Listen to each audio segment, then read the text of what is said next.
Hello everyone, good evening and good morning. I hope you're able to see my screen. I'll introduce myself. My name is Raghu. I deal with this Weblogic server product in training of this, and most significantly I have 8+ years of experience working on this middleware technologies. And today we're going to drive a demo session working on this administration part of this product called Oracle Weblogic server. So focusing on the content, already you all got chance to look into the content that we're going to drive with. That's pretty much certified content that we have, as part of your runtime and configuration environment specific that you can work with this product. And if you see more internal, there are multiple ways, different ways that you focus on. Something like, you might work with any other application server. The Weblogic server is an application server, purely a Java compliant application server. Probably if you have already experience working on any other application server which is competitor to this Weblogic server, something like WebSphere or JBoss, or it could be an Tomcat or Glassfish. All this comes into a pattern under middleware technologies, okay, where you deploy your applications, where you integrate this product with different products, okay. So that's what we're going to talk about going forward. Okay, we're going to see more internal what the characteristics, how it is being implemented and stuff. So as part of the demo session, let me open up a notepad and let me put down a couple of points that we're going to talk going forward. It's Weblogic server administration. More specifically, we're going to work with a version called 12.12c. Under you have the specific release version as 12.1.2. 12.1 is a major release. .2 is a service pack. Okay, the minor release of that product. Again, you can ask me what are the different other versions that we have under 12c. Again, you have same as 12.1.3, which is released a couple of months back. Okay. And before that, you already have similar product, 12.1.1. So going forward, Oracle will be releasing, either it could be 12.1.4 or 12.2.1. So based on their standardizations that they keep on working on the releasing, fixing up the bugs in the previous releases, are adding up new functionality. That's what you need to really focus on. So before 12c, what do you have? Oracle Weblogic server, or Oracle is getting released with 12c. What exactly this 12c is? That's Oracle versioning. C is nothing but a cloud support. Okay, you might have already seen that Oracle Fusion Middleware 12c, or Oracle Database 12c, or Oracle Applications 12c. C is nothing but cloud support. Earlier, you used to have a previous versions as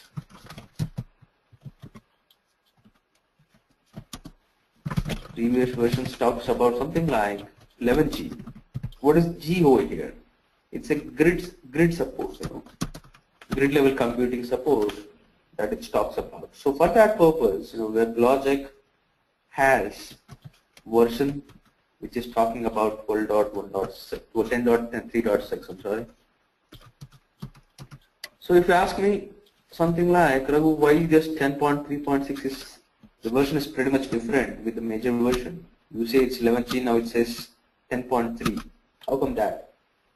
Okay, so the history. When you talk about history of this Weblogic product, the actual implementer, actual product owner was is BA Systems. So this BA Systems has came up with pretty old version, 1.x, 2.x, 3.x, 6.x, 7.x versions, 8.x, 9.x, and 10.0.x. Then during version 10.3.0, Oracle acquired BA systems during version 10.3. So at that point of time, Oracle has a versioning of 10G and 11G. Okay, so it couldn't formulate. That's the reason Oracle has a standard release as 11G, but the WebLogic is continued with the same version 10.3 series. Okay, so that's the reason you still see that.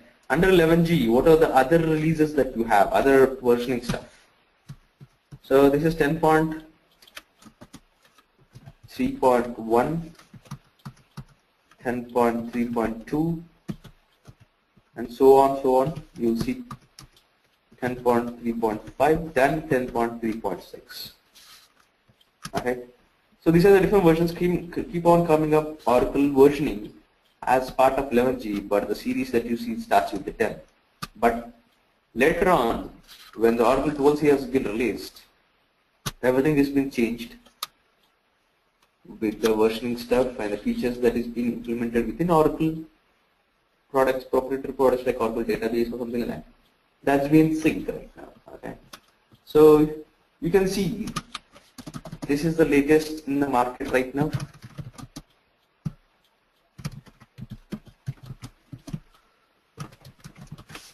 And we're going to get this trained on 12.1.2, which is stable. You don't see any bugs. Most of the bugs has been rectified. So we're going to getting trained up on this version for our regular session. Going forward sessions, we are going to work on version called 12.1.2. If you're still interested, you can parallel. You can even go ahead and download and install the same 12.1.3. You don't see much difference. Probably a couple of bugs might have been rectified in that new version. Okay, and these versions are not yet released. Okay, I just want to make sure that, but expected.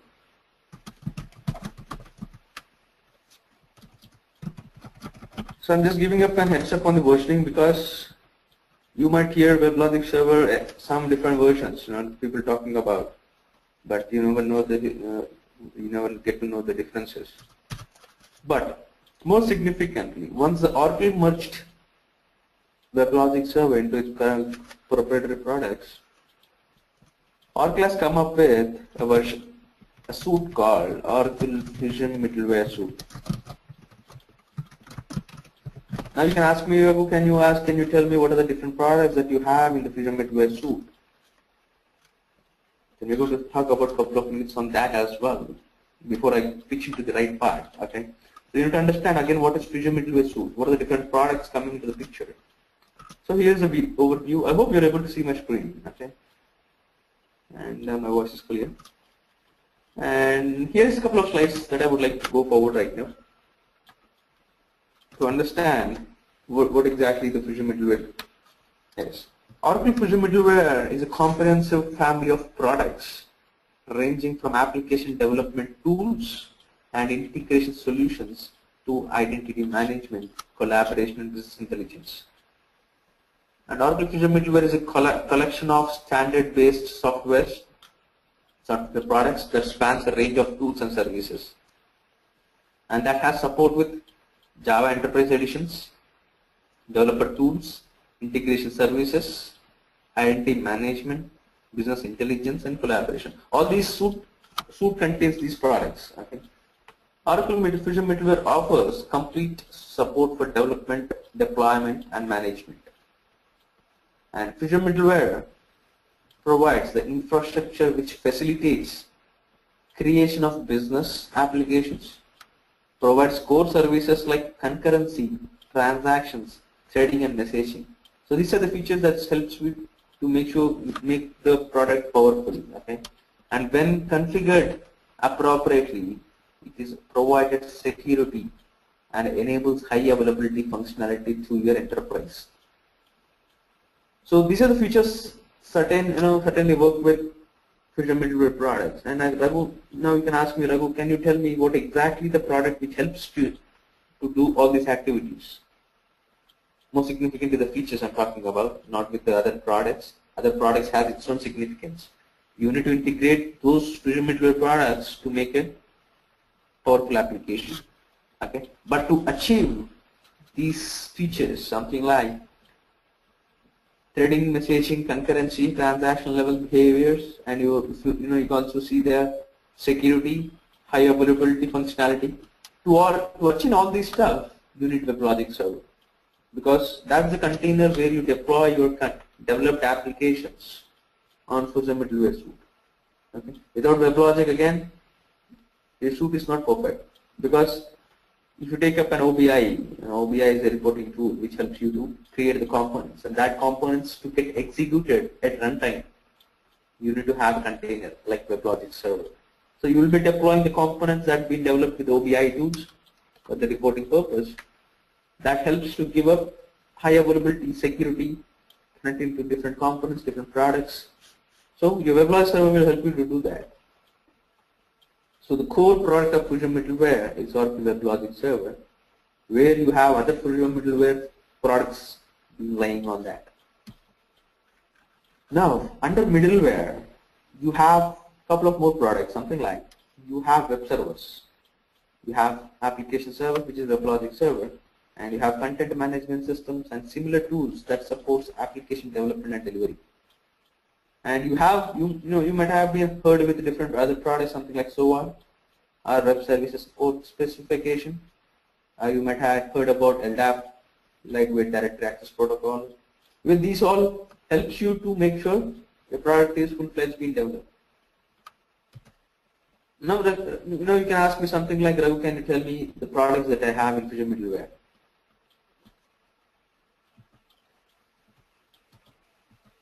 Here is the products that you have as part of your Oracle Fusion Middleware products. Okay, you might have different products, and starting from integration, data integration, Oracle coherence, business process management, enterprise level repository creation, schedulers, data quality, and you have adapters related to your cloud support, and you have OID, and you have an ADF, JDeveloper is an ID again. This all helps you to work with your specification of your application, and you have Oracle Fusion Middleware suite, which comes with SOA suite as well. So again, within SOA suite, it has its own product levels.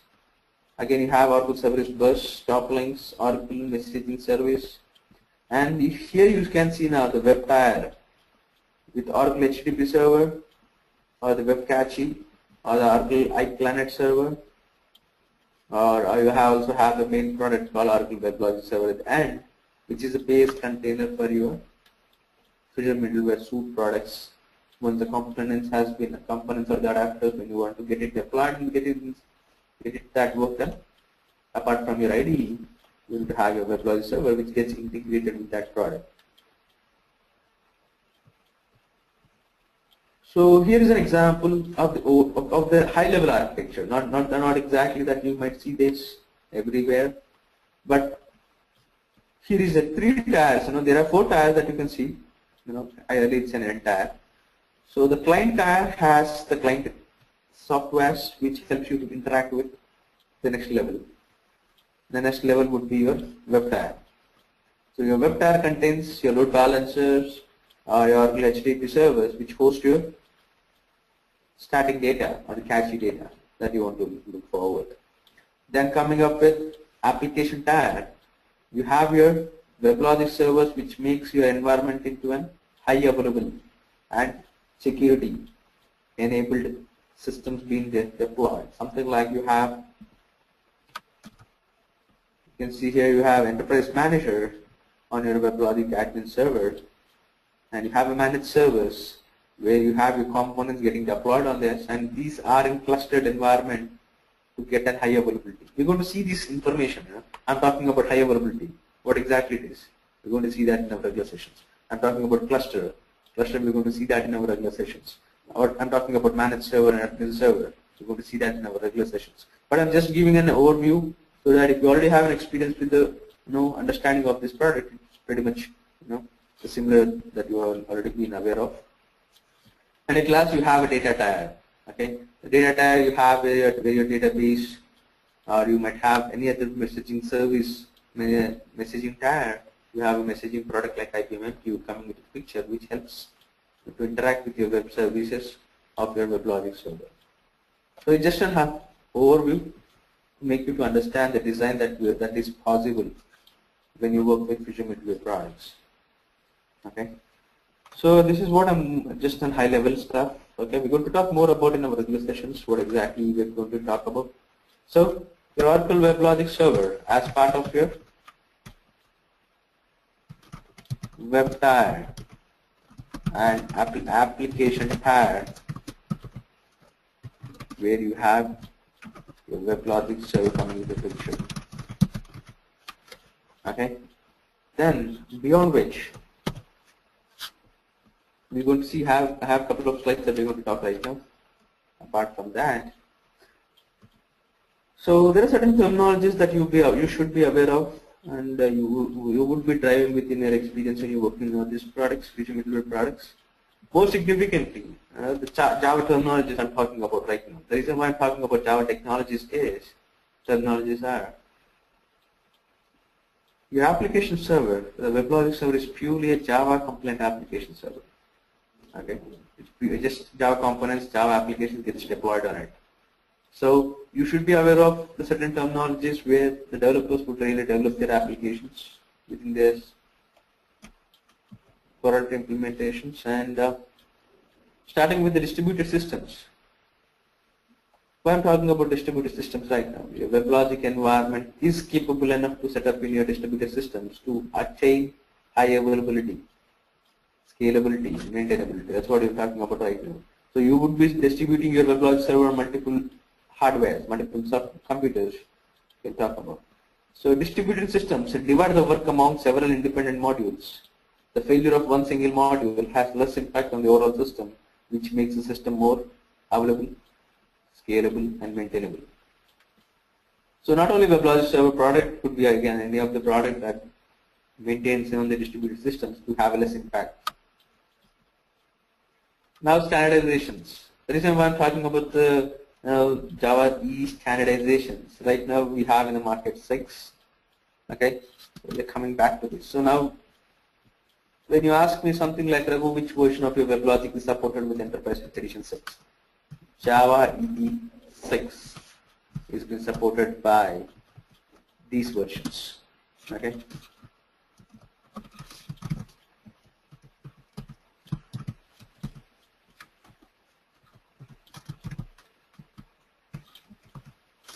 So all these 4 versions supports Java EE 6. Before that, what are the versions supported with? Java EE 5 is been supported. That's an enterprise edition. Okay. So again, these are the differences. Again, I'm just talking about. Now, what about the older versions? Older version supports with Java EE 4. Okay. So that would be the difference where you come up with the major versions upgrades. So that's what you would really focus on. So applications deployed with Java Enterprise Edition technologies are standardized, adherent to the specific guidelines that they need to follow, and those are written in Java and deployable in any compliant application server. Over here it's a Java compliant application server, which is WebLogic server.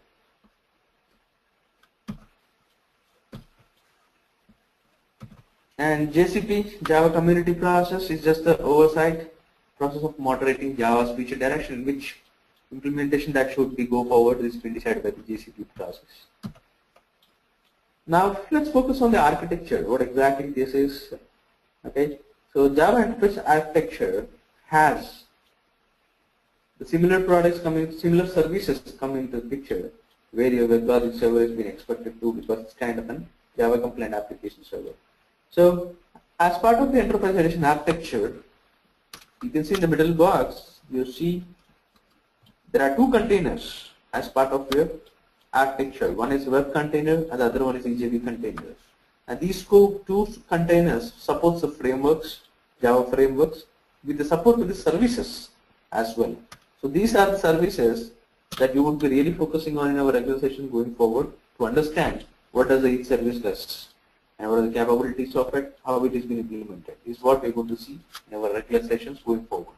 So here is a statement that you can think of: the combination of web container and the EJB container with the support to the framework, Java frameworks to work with the services.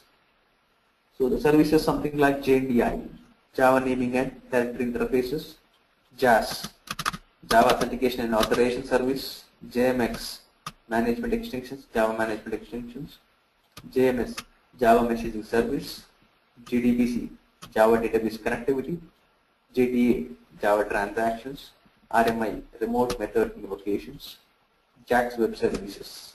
So these all are the services which helps you to interact with the third-party products. I'll give you an example, something like your product, your architecture, working with JDBC service, Java Database Connectivity.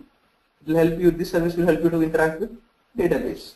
Where the database you have multiple vendors again, something like you have Oracle database, you have MySQL, you have DB2, you have SQL Server. So these are the different databases you have within the market, and your service, JDBC service within your Weblogic server, would help you to interact with your third-party product, RTBMS.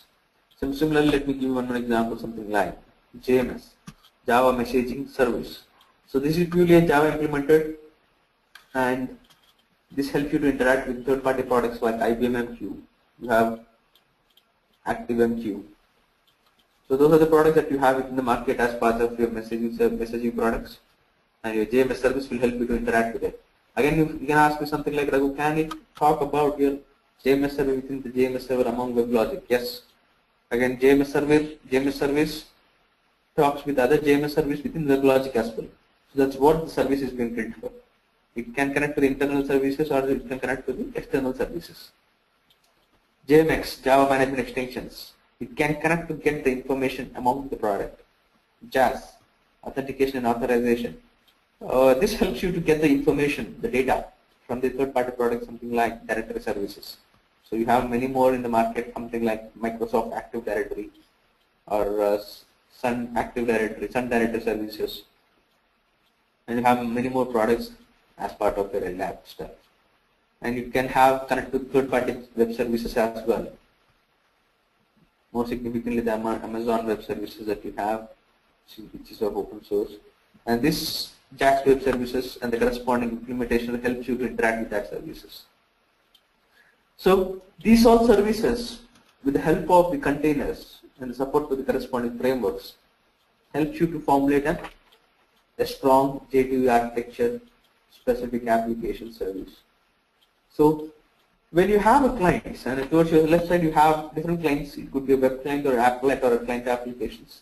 When this app client interact with the container to interact with the third-party products, formulates an architecture of enterprise edition standards. Now let's just go forward with a couple of points on Java terms. Okay, starting with Java servlets. A servlet is a Java program that executes on the server, accepting client requests and generate dynamic responses. Again, these are terminals that talks about when they develop their applications, and that gets deployed on the Weblogic server because it's a purely Java compliant application server. And the most relevant type of servlet is an HTTP servlet that accepts HTTP requests and generate HTTP response. And servlets do not just generate HTML, it can generate other MIME types as well, like images. And similarly, you have JSP as well. When I'm talking about your servlets and JSPs, if you see the diagram, your web container would work with more significantly with servlets and JSPs, and EJB container works with session EJBs and entity EJBs. So that's the reason I'm talking about servlets and JSPs. And these JSPs are HTML documents that are interwoven with Java, and this provides dynamic responses. So static responses is something like the images which will be handled by the web container as well, and the dynamic too. And these JSPs are portable and compile and run as servlets as well.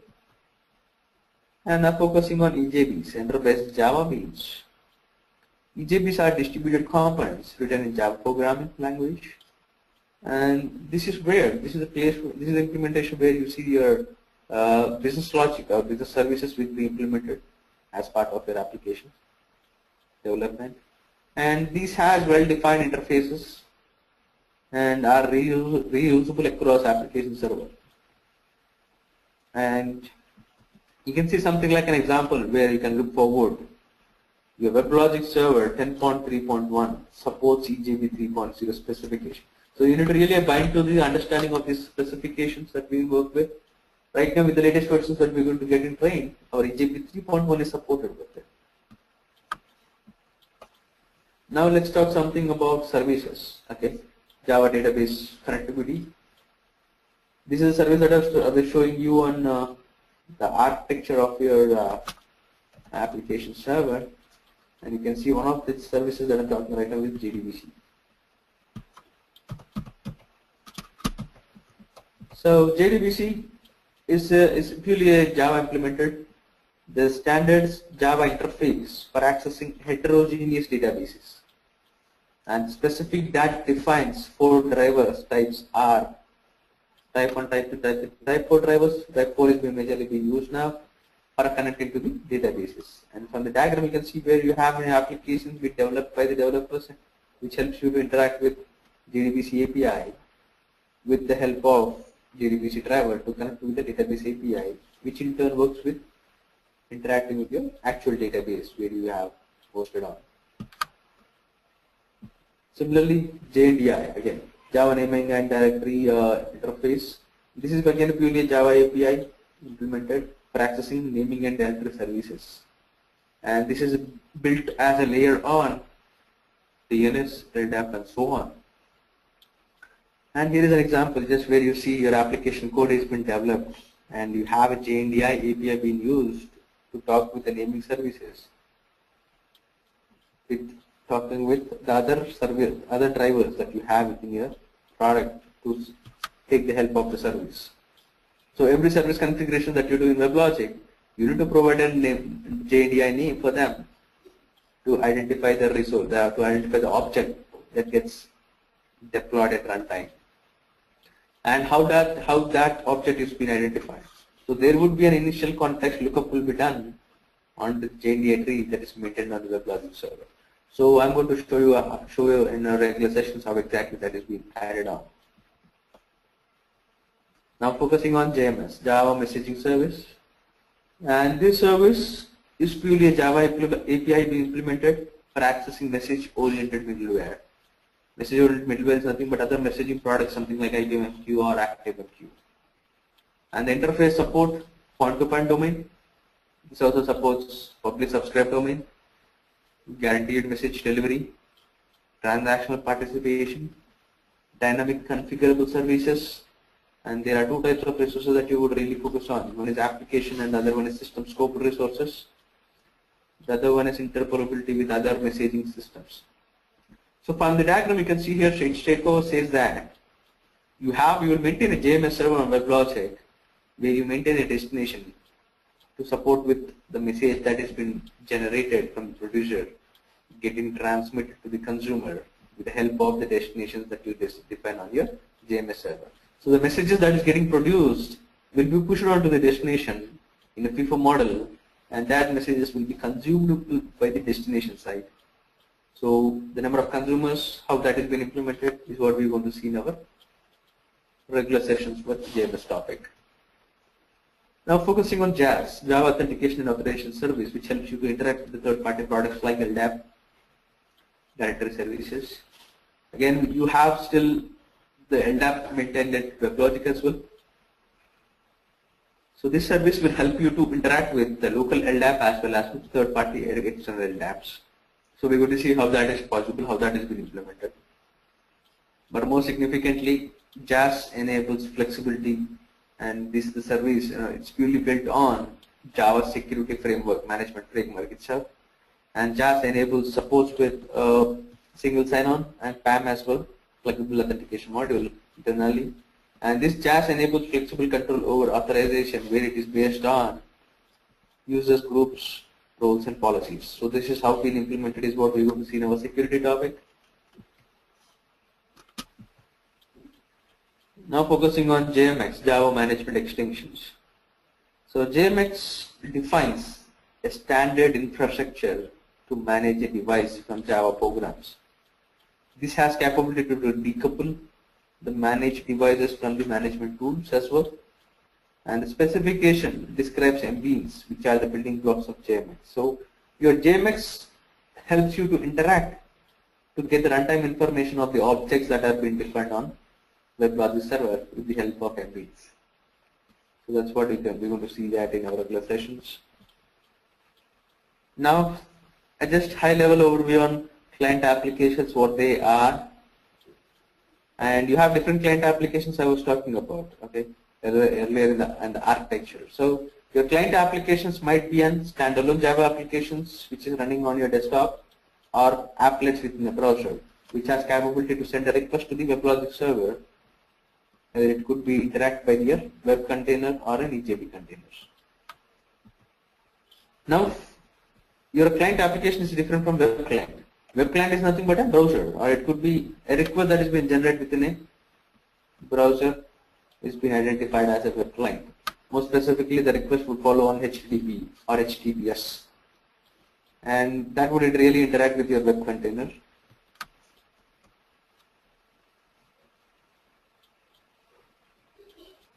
Now let's see in this slide about proxy server, what exactly this proxy server is. So the proxy server forward requests, which has capability to forward requests to other machines. What else it can be done? The proxy server can do a level of indirection and security. So it can filter the unauthorized users. That has a capability. And your proxy server has capability to do a load balancing as well. And a reverse proxy is a web page cache that is supported with. Now focusing on web server, and now we can ask you something like, proxy server and the web server are the one and the same? Those two again are the different products. Each has its own capabilities, but they have common capabilities as well. Where your web server maintains your web content or static content application code can be deployed on the web server, and this communicates with the specific protocols which is not with the proxy server, and this handles CJ requests. But the common thing that web server and proxy server does is proxying the request to the application servers. For that purpose, you will have Weblogic server plugins integration need to be done with your web server. That's what we're going to see in our regular sessions. And more significantly, the protocol that the web server works with HTTP and FTP and go on. Firewall. Firewall has its own capabilities. Again, it's not that only on Weblogic server where you deploy, where you host your Weblogic server has a firewall. You do have firewalls in your local laptops as well. What does that has a capability? Yes, firewalls provides filtering, authorization and unauthorization services. This will keep out of hackers as well. And firewalls map port requests as well. And firewall can act as proxy servers, and this can decrease backend network activity as well.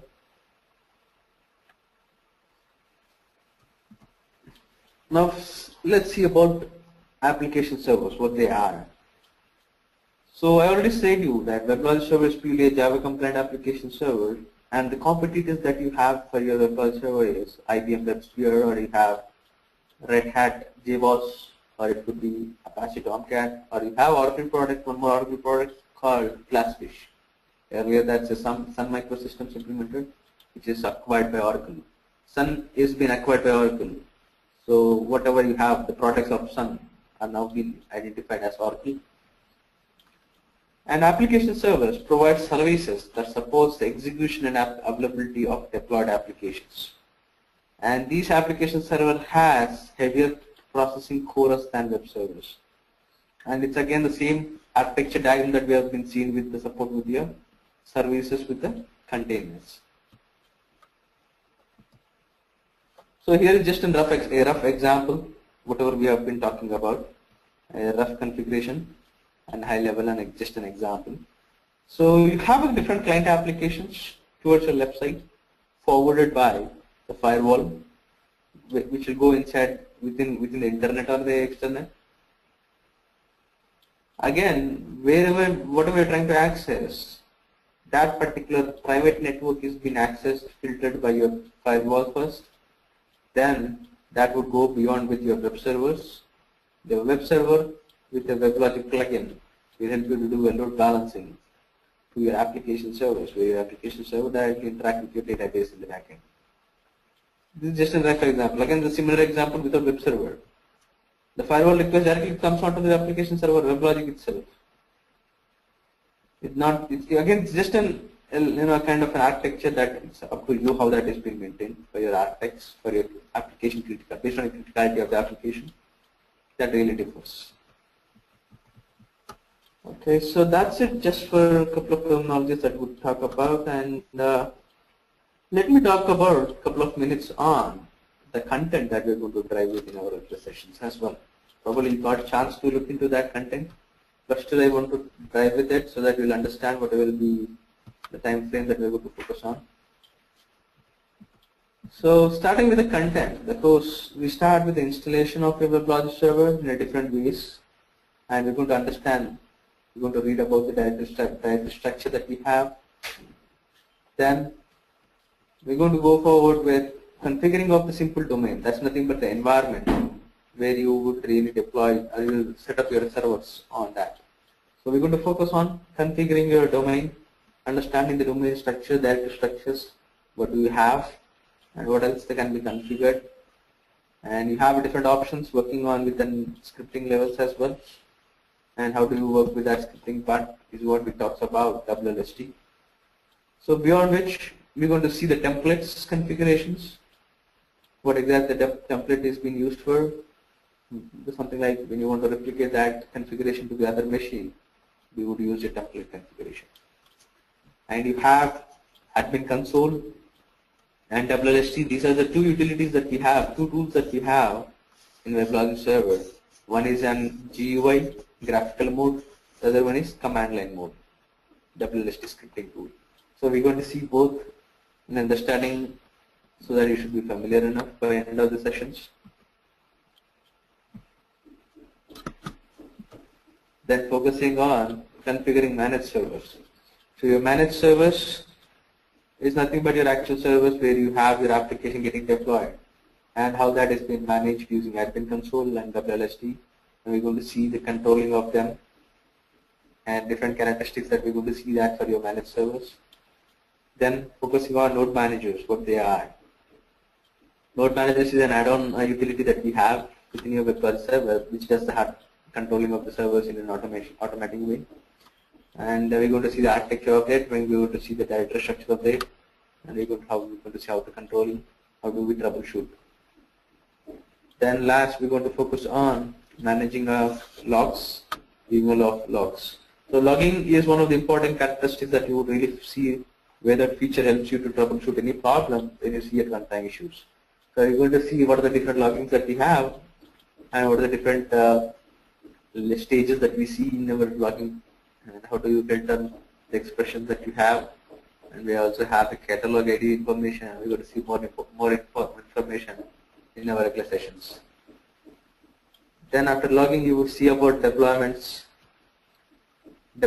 of Java Enterprise Editions and advanced deployments. All this deployment talks about how to get to know to integrate with your explicit applications onto the Weblogic server.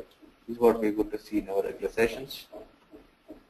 Then focusing on clusters, or the Weblogic server clustering, configuring, managing.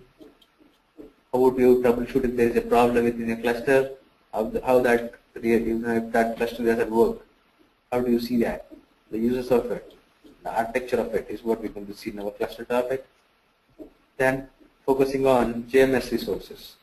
So JMS, we were talking about earlier, which helps you to interact with your third-party products.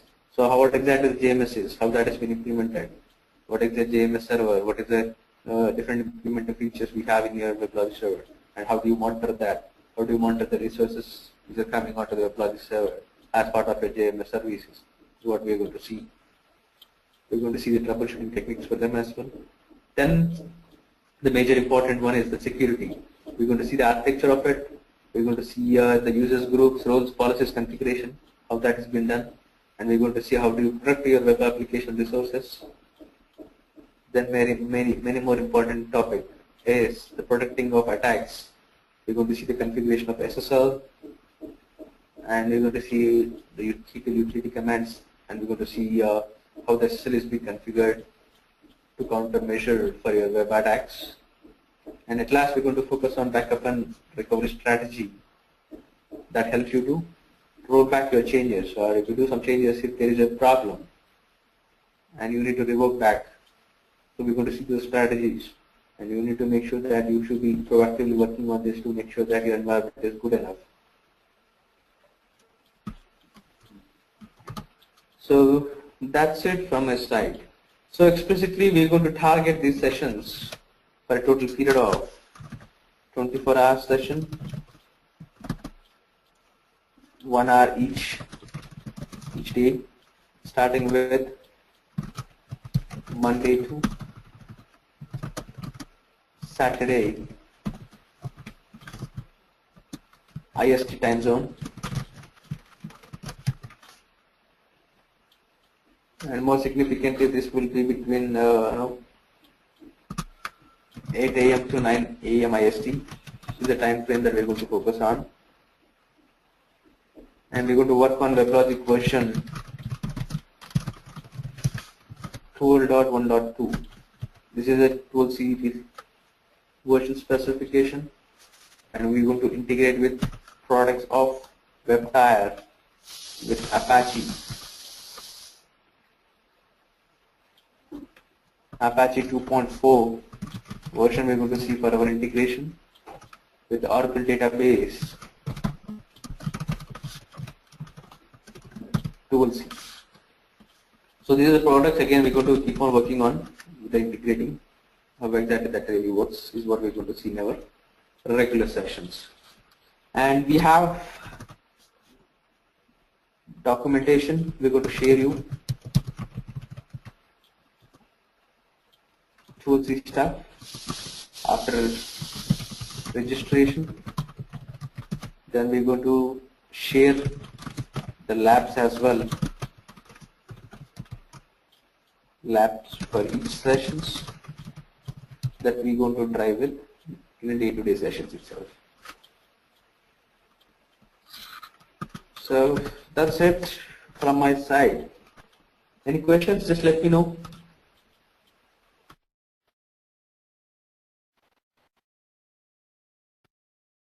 Any questions? Let me know. I'm done with the session.